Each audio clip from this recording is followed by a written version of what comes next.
ಸರ್ವಮಂಗಲ ಮಾಂಗಲ್ಯೆ ಶಿವೆ ಸರ್ವಾರ್ಥ ಸಾಧಿಕೆ ಶರಣ್ಯೇ ತ್ರ್ಯಂಬಕೆ ಗೌರಿ ನಾರಾಯಣಿ ನಮೋಸ್ತುತೆ.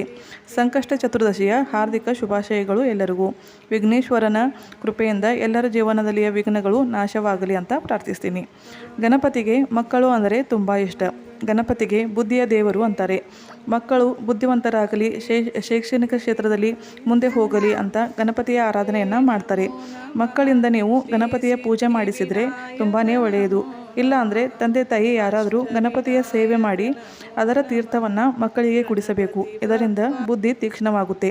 ಸಂಕಷ್ಟ ಚತುರ್ದಶಿ ಅಥವಾ ಯಾವುದೇ ಮಂಗಳವಾರದಿಂದ ನೀವು ಮಕ್ಕಳ ಬುದ್ಧಿಯ ವೃದ್ಧಿಯ ಸಲುವಾಗಿ ಗಣಪತಿ ಅಥರ್ವ ಶೀರ್ಷದ ಸಂಕಲ್ಪವನ್ನು ಮಾಡಿ. 21 ದಿವಸ ಅಥವಾ 21 ಸಂಕಷ್ಟಿಯ ಸಂಕಲ್ಪ ಮಾಡಿದರೂ ಪರವಾಗಿಲ್ಲ.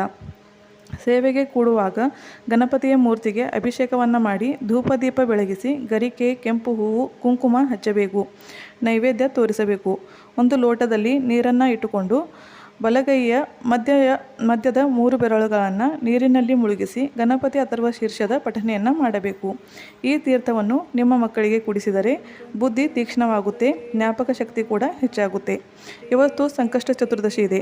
ಇವತ್ತಿನ ದಿವಸ ನಿಮ್ಮ ವ್ಯವಹಾರ ವೃದ್ಧಿಯ ಸಲುವಾಗಿ ಒಂದು ಉಪಾಯವನ್ನು ಮಾಡಿ.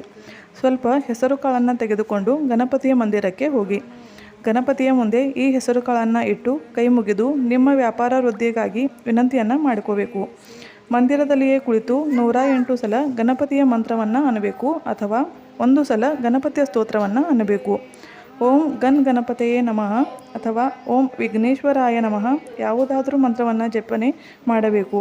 ಹೆಸರು ಕಾಳು ಹಸಿರು ಬಣ್ಣ ಪ್ರಾರಂಭದ ಸಂಕೇತ.